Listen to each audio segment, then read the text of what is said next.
this section we will see the statistical learning theory. So the goals of learning are understanding and prediction. These are the normal goals of learning, that whenever we are learning something, the goal is to understand, and after understanding, what will be the prediction. That is the main goal.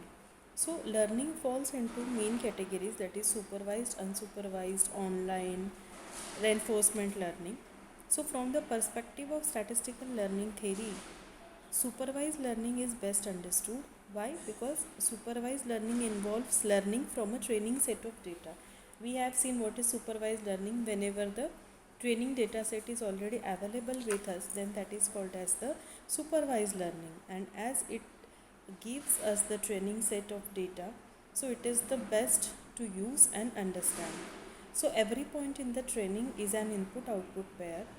Now naturally, as it is the input output pair, the input maps to the output, and the learning problem consists of inferring the function that maps between this input and output, such that the learning function can be used to predict the output from the future input.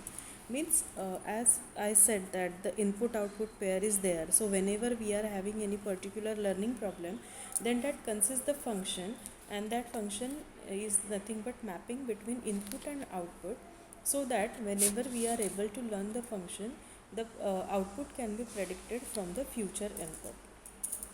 So in that, the first part is formal description. So take X to the vector space of all possible outputs, and the statistical theory, learning theory, takes the perspective that there is some unknown probability distribution over the product space. Means what we are doing in the formal description, we are trying to measure the risk, where we are taking the vector space, and in that vector space all the possible outputs are there, and the statistical learning theory text there is some unknown probability of distribution over this product space, that is z minus x into y. So the proxy measure for the expected risk must be used. Means whatever risk we are expecting, there should be measurement of that particular risk. So the learning algorithm that chooses the function fs that minimizes the empirical risk is called as empirical risk minimization. For that, first we should know what is empirical risk. So empirical risk is nothing but the measurement of algorithm's performance on a known set of training data. Means whatever data we are having, that we should consider the training set data, and the measurement of algorithms performance on this type of training data is nothing but empirical risk. So the algorithm chooses the function fs which minimizes this empirical risk is called as empirical risk minimization. The next part in the formal description is the loss function. So the choice of loss function is a determining factor on the function fs, on the determine function fs, that the learning that will be chosen by the learning algorithm. So whatever loss function we are going to choose, that is nothing but that should be the determining factor, and that will be chosen by the learning algorithm. The loss function also affects the convergence rate of an algorithm. The loss function's basic thing is that it affects the convergence rate of the particular algorithm. The different loss functions are used on depending on whether the problem is one of classification. So the various loss functions are used according to how the problem is. Means the problem is of classification type or regression type. According to that, the loss function has been used. Then comes the regression. So the most common loss function for regression is square loss function, which is the most common used in regression. We have seen already in the previous sections. It is also known as L2 norm, or we can say it as the square loss function. That's why it is called as L2 norm. This familiar loss function is used in ordinary least square regression. So whenever there is a ordinary least square regression, then at that time this particular loss function has been used. Then comes classification. This classification and regression we have covered many times, but this is in terms of the formal descriptor. So in some scenes, the 0,1 indicator function is the most natural loss function for classification, and that is used whenever we are talking about the classification formal description. So it takes the value 0 if the predicted output is same as actual output, and it takes value 1 if the predicted output is different from the actual output.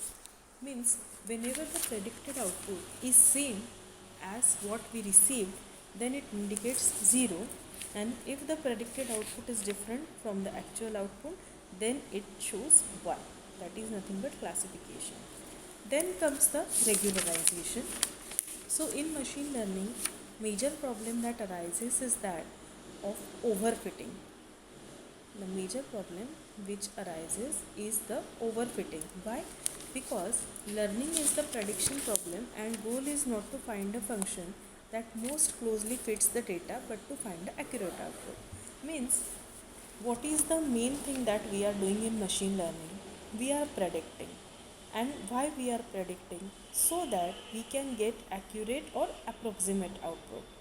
Our goal is not to find the function which gives us the close fit data.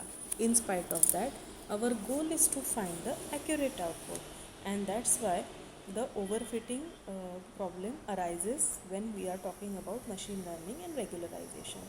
So empirical risk minimization runs the risk of overfitting. Actually, what is overfitting? So overfitting is a symptomatic of unstable solutions. It is nothing but the symptomatic of unstable solutions. Means whatever we are trying to find out, we are not getting the consistent solution from that for that. So regularization can solve the overfitting problem.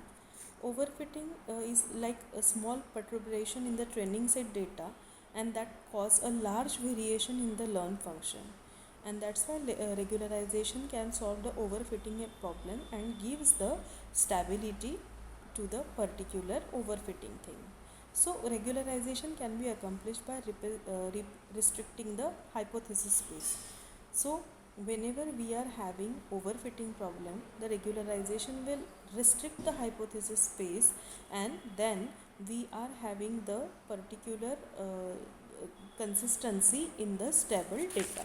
So that is all about the various methods that comes under the statistical learning theory, like formal description, loss function, regression, classification and regularization. In our next section, we will see the various ensemble methods that are nothing but the various meta algorithms that are used in the machine learning. Thank you.